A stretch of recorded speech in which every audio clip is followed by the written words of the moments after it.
For those of you who don't feel so comfortable with working with clone stamp, let's do a little bit more of the practice on the new layer, which I'm going to call cloning. So this is the obviously image before I speed up the previous video. And let's talk about this here. I showed you very quickly how you can resolve that. And I want to have a little bit deeper look. Of course, at first the thing you cannot do.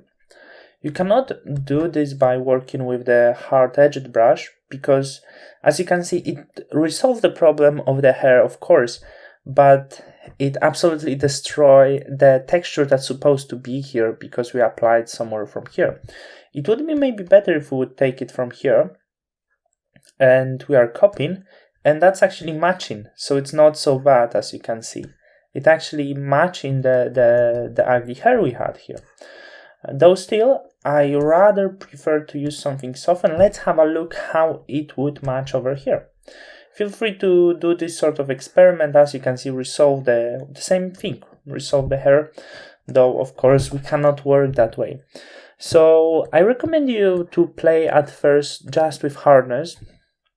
I'm changing the hardness, but still it's a very strong brush, and in here it could actually fit. As you can see, I could fix this hair, but you have to be really careful with what are you doing in this area, because we changing colors a little, and later on we can have actually more work with fixing all of this. So I actually was looking, I usually look what works best for me, and I'm trying different methods. As you can see here, we could actually sort a little bit.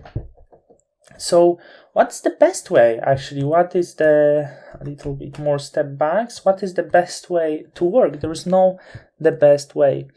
I really try to make it as soft as possible. Very often I use my own brush, my own made brush, and I'm just trying to even out the skin. I know it costs, but I want to make my retouch as soft as possible. Whether I work, this is soft brush, so I can keep the flow at 100 in such a cases, and trying to work really softly.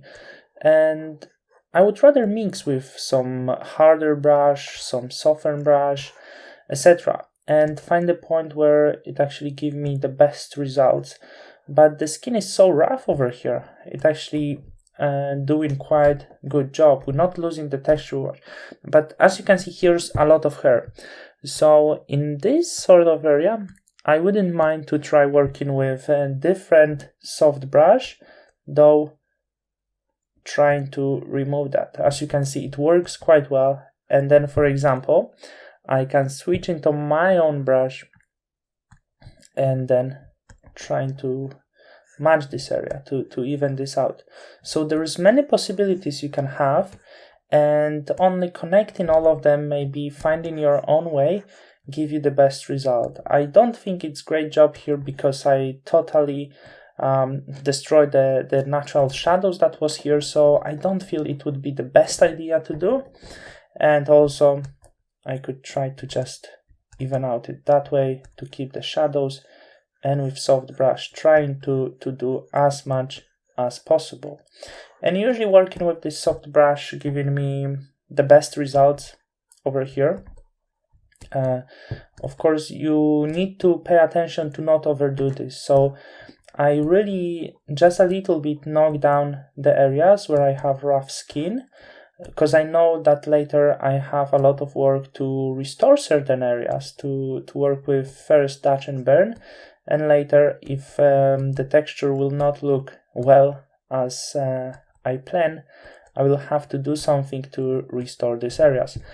And you can see here you get in nice results. You always have to have a look from a little bit distance, and this works. That's how I will be working. That's how I was working on this image with the clone stamp, trying to solve the hair issues.